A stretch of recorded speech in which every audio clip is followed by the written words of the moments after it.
The time is now 3:31, and I'd like to call the meeting of the Human Services Committee to order. A copy of the agenda for this meeting can be found on the county website under the tab for legislature. Please silence your cell phones and electronic devices. At this time, I ask that you please stand for the pledge of allegiance.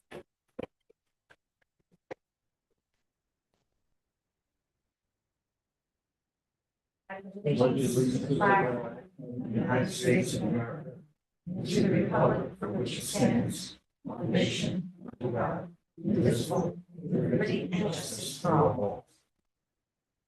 Doreen, would you be kind enough to call the roll? Cooley, Demo, Anastakis, Fellers, Here. Feller, Here. Ramos, Hotel, Tui, here, Here. 6 persons left. Okay, so I would like to call up Commissioner Miller for her last three assets reports. I have. The people who, yeah, please, everybody, come on up. This is so you all know you're not going to be alone when I leave. All right, we get chance to silence the phone. Let's get in the first one here. Good afternoon. How are you this afternoon? Good. How are you? Thanks. I'm doing good. Commissioner report? I'll go right for it. So let's talk for just a minute. We've been anticipating, Todd and I. You know what, I apologize. Do you want to introduce everybody? Sure. That way, in case everybody. doesn't- Absolutely. You all know Todd because Todd is here, and I thought he was going to miss my last legislative committee, and it could only be budget that would pull him away from this event. Irene Kurlander is a deputy commissioner. She's been with the Department of Social Services deputy for 9 years. So, and with the department for 33 years. And Lacey Trimble as your soon-to-be appointed Commissioner of Mental Health and Social Services, was deputy commissioner with the Department of Mental Health for 6 years, but with the department 15 years. And you are going to love this team, even without me here. Lacey's going to be an amazing leader. And I wish I could be here to watch all that she's going to accomplish with the rest of the amazing. You can live stream. Irene live streams us every month, but to this month's special occasion, she said she'd be here physically with us all. So yes, she does live stream, and I can do that, and I'm sure I will. Maybe from my boat, but From your boat or next to your pool or something. yeah, we'll see. Right? Or you could just skip it. I don't know. We'll see. I give We were it wondering. 14 to 16, so you could all come do the meeting there, Lake Wallen Compact. You have to cross state lines. I don't know if that's allowed in county government. So. Okay, well, thank you. Go ahead. So we've been talking about seeing an increase in our temporary assistance, and as I've been touring my goodbye tours, I was over in our temporary assistance offices in Middletown yesterday. Very busy place. You see there is an increase showing up here this year, and I expect we'll see that continue to increase. Really, earlier in the year, more significant over time. Last year and this year combined has increased our numbers. But where you really see the activity is in the Housing Resource Center. We aren't to that section yet, but let's just talk for a moment after having been there yesterday. So in the waiting rooms in the Housing Resource Center, single moms with babies, young children, we have couples in there waiting, and there's 215 motel rooms we're using right now, in addition to the 386 temporary slots that we have available across the county. So our numbers are rising, and I know we've had lots of conversation about what causes that to happen. But at department heads meeting this morning, the DMV was saying how they can tell from trends that there's more people moving into the county. And as people move in and take the current housing available, it leaves even less housing for people who already live here, or even for some people who may be newly arriving here. So, it's an ongoing challenge. We're all well aware of it. And I know it will be part of the mission of your teams going forward. We have already discussed moving some of our temporary assistance costs into a permanent housing rent supplement that complements what the state has put forward. So I think it's a really good pilot. For singles, we pay 71% of that cost is anywhere from $70 to $100 per night to temporary house. That's as much as $36,000 a year. So if we move some of that money over into a rental supplement, we can have permanent housing for much less. So that's a goal. We've done it before with Housing First model, and we're successful. And I think the team is going to do a great job of making that happen. It's not the end-all solution, but it does help meet the difference between what people are making, working minimum wage jobs, and what it costs to be in a shelter here in Orange County. So we'll continue to explore those ideas. Our SNAP team is doing an excellent job under Paige and our new leader there. I was able to meet with her yesterday. She loves the process. It's really volume and staffing. You know that we have been filling positions in our department. Every time we fill a position, we vacate a position. Because so many of our positions are promotional, and we love that people get to promote, but it has left our SNAP team without a full complement of staff. And we're working diligently to fill those positions. It takes up to a year to train in eligibility programs. All of our eligibility programs, they come in as a grade 8, they train for a year, and they advance to a grade 9 once they've completed their probationary period and their training. So even though we fill a slot, it doesn't mean it's immediate because it's very complicated work that they do. And so I appreciate all that they're doing. We are in a much better place with percentage of completion. The Office of Temporary Disabilities, the state office that oversees our eligibility programs, is actually in our building yesterday afternoon and today. We're anxious to see what their thoughts are about our process. And we hope that they have some suggestions for us that will help to improve our efficiencies. We can't even talk about heat today because unless we talk about the cooling side. The question did get asked about whether for the cooling case for the electrical, the cost of using cooling elements, and I did get that confirmed that it does not. It pays only for the purchasing of the equipment. Yes. But we're processing those applications diligently, and you know that the cooling site information has been put out across the county for people who are struggling and need to have a place to go to cool off. So here's where you see the reflection of our temporary housing numbers, which are just higher than ever. If you go to the second page, you see for April, it showed 98 singles and 85 families. So we are currently in June, and we hit the 215 markers. So those numbers will come out over the next couple of months as this gets caught up to the current date.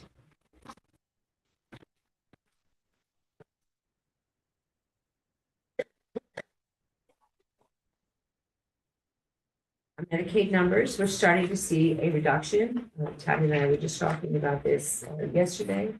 So you know the unwind is happening, and they said as you go through the full year of unwind, you'll get a real picture of what the total number of folks who are on who are eligible for Medicaid are here in Orange County. So just since the unwind started in approximately June of 2023, we were at 146,659. In October, we went down over 6,400. So that is, again, those people who were not working or couldn't work during the COVID period became eligible for the Medicaid benefit because of that. And currently, and we didn't close any cases during the COVID, the healthcare crisis. They are now closing those cases that are not eligible.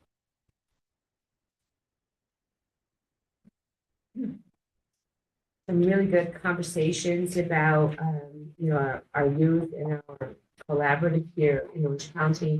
I know, I believe I told you in the past that we have been seen as an example across the state. They've come down just to see how our team works together. We have a really good collaboration between mental health, social services, and probation. They continue to evaluate youth who come through our systems under these circumstances to determine what will be most helpful for the youth and their family, for them to be successful, and for us not to have continued what would be criminal behavior. And they really continue to do an excellent job collaborating to meet their needs.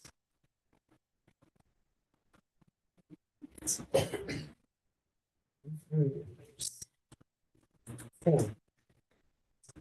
if you look down at the bottom chart that shows all of our numbers, so our traditional response and investigation and our FAR. Note that our average already this year is 361, which is higher than even 2020. We don't show 2019 here, which was truly pre-COVID period, but these numbers are significantly higher. Our staff are working very hard to address these needs. We've approved some overtime because obviously the more cases you're processing, the more work it is, and keeping up with that paperwork can really be overwhelming. We have a 60-day window to close investigations, a 90-day window to close our file reports. It's difficult to meet those deadlines when our caseloads get larger. So really appreciate the hard work of these staff. Again, provide tours. I had an opportunity to meet with many of them on Friday, and they're tired. They're working hard, and so hopefully we see a reduction in these numbers. But the work they do is so important to the well-being of children in our community, and just want to point out that they deserve appreciation, I think, from all of us. Sorry, I dropped my phone literally in the middle this weekend, so I'm going to use my phone. What do you think the rise is in the numbers right now? So much. I could make a lot of Guess or- guesses. yeah. I could make a lot of guesses. We know that the stress of the pandemic, right, has increased mental health challenges across and substance use. In particular, of course, we're always dealing with the opioid epidemic and additional drugs. Cocaine is that on the rise. Mostly methadone, but methamphetamine. But alcohol is also a significant rise. And when you know that that's not the cause of behavior, but it contributes to lack of control and behavior, and the ability to parent and care for your children. So that could very well be part of it. We have kids who are struggling with mental health challenges, how are parents coping with those changes? I think that we're all working together to really educate the community to support them. The next meeting is about push on mental health clinics, and we have expanded the clinic availability in the school districts. We're really trying to address this rise in need for young people, and I think it matches this rise in challenge for parenting. So important to keep an eye on those numbers. You see it, I'm sure yourself in your school. Our foster care numbers remain pretty static, pretty low. This is a collaborative effort again that leads to these numbers being lower. We have the 2 full-time equivalents of substance use experts co-located with our child welfare system. We have our clinic satellite and our child welfare system. I think that has really helped. We have Fearless and the domestic violence advocate co-located there. So parents really have an opportunity right up front to be connected to services and supports, which helps from bringing children further into our system where we need to take custody of them. And of course, we take custody when we need to, not to mention the laws have changed a little bit about preponderance of evidence in order to support a removal of a child. So I think that has played a role here as well. But the youth that we have, and we've talked about this too, over 25% of them are 16 or older. And the challenges of that age group to be adopted or in a home where they have a significant adult who's supporting them. Our staff are working really hard to make that happen so that they don't age out of the foster care system without somebody to be connected to when they need a supportive person in their home. The child support unit collecting as we talked, these numbers go up to somewhere around 42 million before the year will end of child support dollars. Last month we all supported our 2 supervisors who were not really right graded for the work that they do, and they're very pleased with the increase in grade and the fact they match the rest of the grade 13s across our departments. So thank you for that. And then, oh, our special education teacher. They're grade 10, so they're kind of the thieves of our grade 9s. So they struggle with, we have to be strategic in how we fill their positions, but they're currently 3 vacancies and looking to have those filled.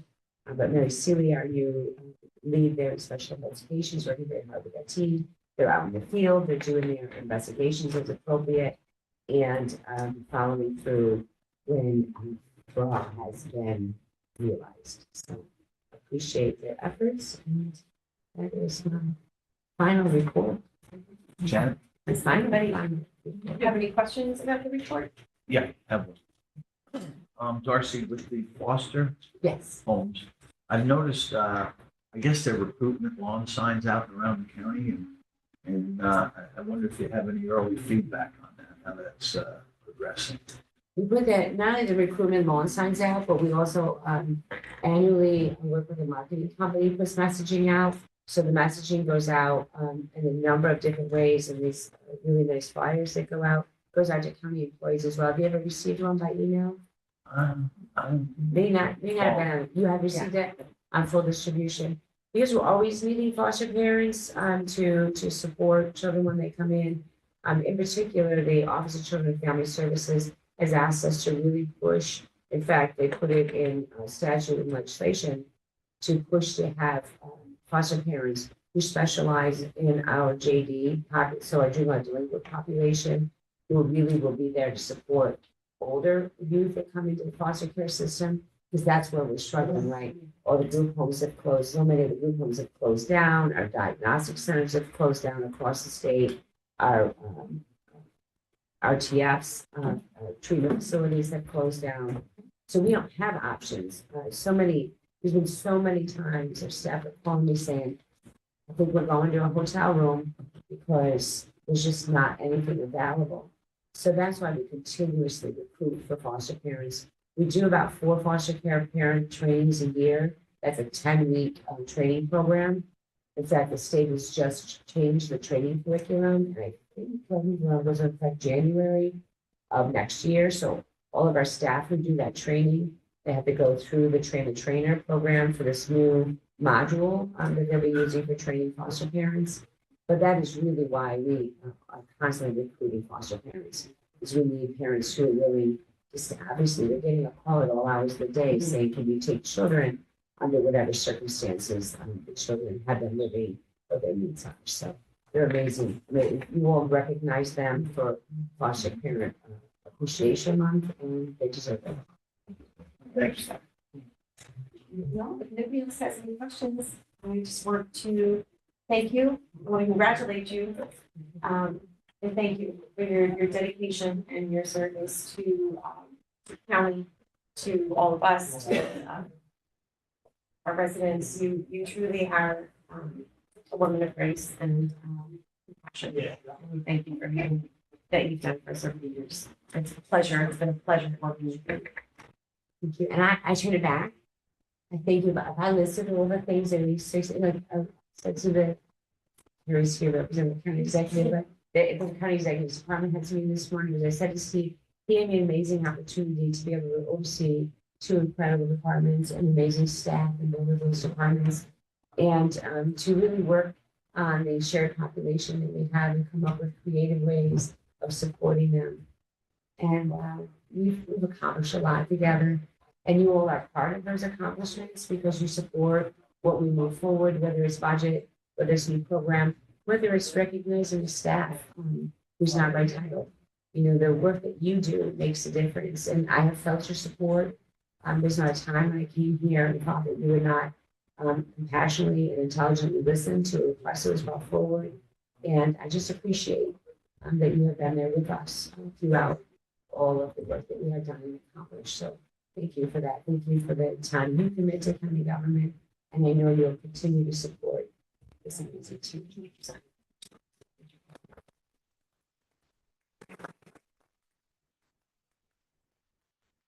Okay, can I have a motion to adjourn? Second. Okay, thank you so much. Thank you.